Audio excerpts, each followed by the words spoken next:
Saudara, penyebab kematian satu keluarga di Kalideres akhirnya berhasil diungkap oleh polisi setelah melakukan investigasi secara intensif selama 1 bulan.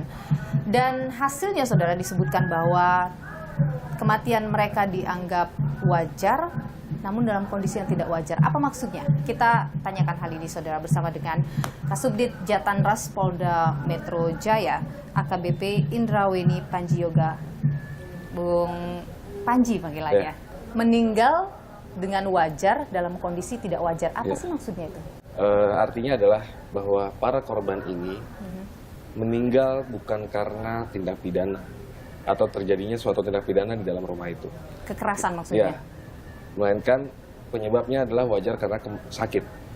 Karena dari masing-masing korban yang ditemukan di rumah itu, menurut hasil kedokteran forensik dan patologi forensik, yang pertama Pak Rudianto, ayahnya itu sakit saluran pencernaan, ibunya itu ada kelainan di payudara, ini selaras dan lalu Budianto, pamannya Dian atau adiknya Pak Rudianto, itu sakit karena serangan jantung.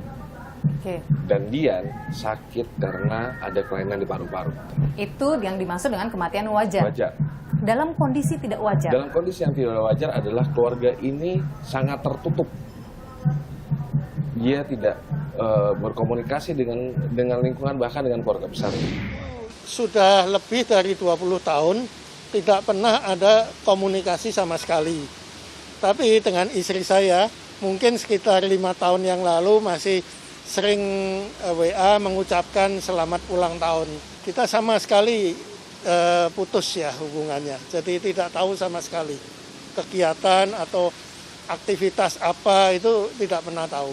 Kita jadi kaget, kok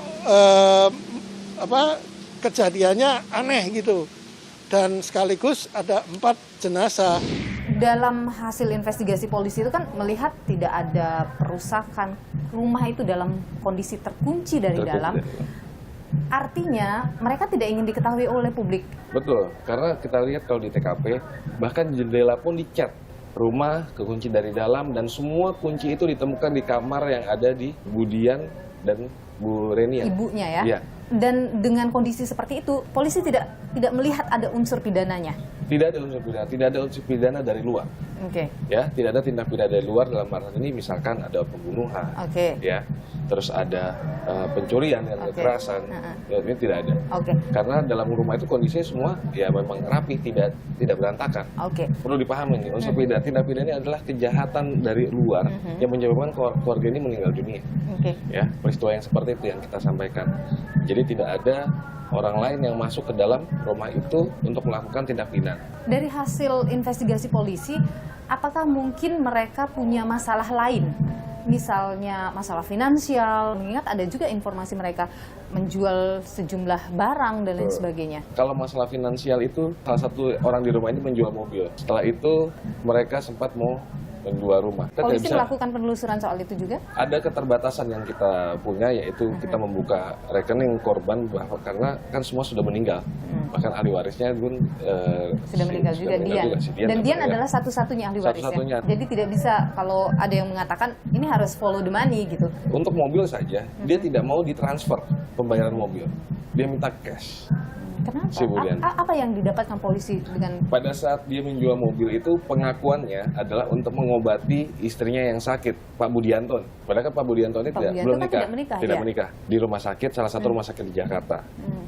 Pengakuan kepada penjual. Lalu kami cek ke rumah sakit yang disebutkan oleh saksi.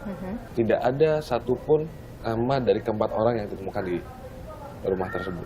Jadi kalau kita sebutkan ada masalah finansial, tidak juga begitu ya? Iya, keluarga tersebut tidak kelaparan karena dengan uang yang sebesar 160 juta itu ya habis untuk biaya hidupnya mereka. Pada saat proses olah TKP dan lain sebagainya, ada uang yang juga ditemukan oleh polisi? Artinya mereka tidak punya uang sama sekali? Gini, kematian Dian itu paling terakhir. Setelah ketiga orang, katakanlah orang tua dari Dian ini, bapak, ibu, dan pamannya meninggal, Dian ini sudah tidak punya life skill. Dia terakhir beraktivitas itu diperkirakan tanggal 20 Oktober. Kenapa kita bisa bilang seperti itu? Karena ada tanggalan terakhir disobek tanggal 21 dan hanya tanggal 22 yang terpasang di tanggalan tersebut. Nah, kemungkinan itulah terakhir dia beraktivitas dan tanggal 9 November ditemukan mayat. Oke, untuk soal sisa-sisa makanan dan lain sebagainya, itu ada ditemukan oleh polisi di dalam? Ada bungkus makanan. Dan itu terindikasi baru atau? Ada yang sudah lama, ada yang masih baru. Seperti bungkus bakso pun ada yang masih baru. Gitu. Dan dari fesesnya saja, Budianto dan Dian itu ada mengandung karbohidrat dan serat. Berarti sebelum kematian, mereka sempat mengkonsumsi makanan. Artinya tidak ada kelaparan, Tidak ada ataupun kelaparan. melaparkan diri? Tidak ada. Karena kematiannya sudah jelas. Wajar itu sakit dan sudah dilakukan oleh kedokteran forensik. Oke. Anda tentu banyak menangani kasus-kasus kematian misterius dan sebagainya. Kalau kasus ini, apakah kasus yang memang sulit? Kenapa sulit? 1 bulan. Pertama, TKP sudah tidak steril. Masyarakat sudah masuk, menaburkan kopi. Nah, disitulah kesulitan kami olah TKP awal. Yang kedua, penelitian kedokteran forensik membutuhkan waktu yang sangat lama untuk hasil yang akurat. Jangan sampai kita kalau kita terlalu terburu-buru menyampaikan hasilnya kepada masyarakat agar tidak akurat, malah menjadi tidak tepat apa yang disampaikan.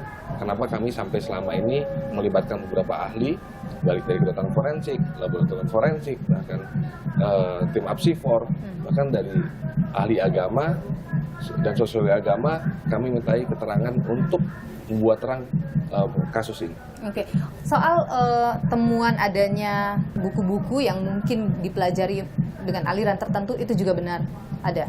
Bukan aliran, tapi agama yang ada. Dari keterangan para sosiologi agama, ya orang ini sedang mempelajari, ya mencari petunjuk untuk hidup, gitu. Jadi dianggap ya normal, masih wajar. Dan itu tidak berkaitan atau tidak ditemukan indikasi oleh polisi ikut dengan aliran-aliran tertentu yang selama ini bersuara di luar? Ya, untuk aliran itu tidak kami temukan selaras dengan keterangan dari para ahli. Itu yang pertama. Yang kedua, kalau sekte ataupun aliran-aliran tertentu, berarti mereka punya komunitas. Sedangkan hasil digital forensik kami tidak ditemukan komunikasi dengan orang luar, kecuali petugas PLN yang akan operasional rumah, koperasi simpan pinjam, itu saja. Dari kasus yang kemarin sudah ditangani ini, apa yang kemudian pelajaran bisa dipetik oleh masyarakat? Pertama, masyarakatnya hidup rukun, saling peduli dengan tetangga. Karena kehidupan di Jakarta ini kan sibuk segala macam. Yang kedua, apabila menemukan kejanggalan, pemerintah setempat ataupun ketua RT, RW segera mengecek. Apabila menemukan mayat atau jenazah seperti ini, bantuan masyarakat adalah cukup mensterilkan TKP dengan cara menunggu petugas datang. Yang kemarin mereka masuk dan merusak TKP, langsung siram kopi. Oke, itu gitu. Menyulitkan juga Menyulitkan. Ya. Baik, AKBP Indra Weni Panjioga Kasubdit Jatantras Polda Metro Jaya. Terima kasih sudah berbagi informasi di Nilu. Ya. Sehat selalu. Terima kasih.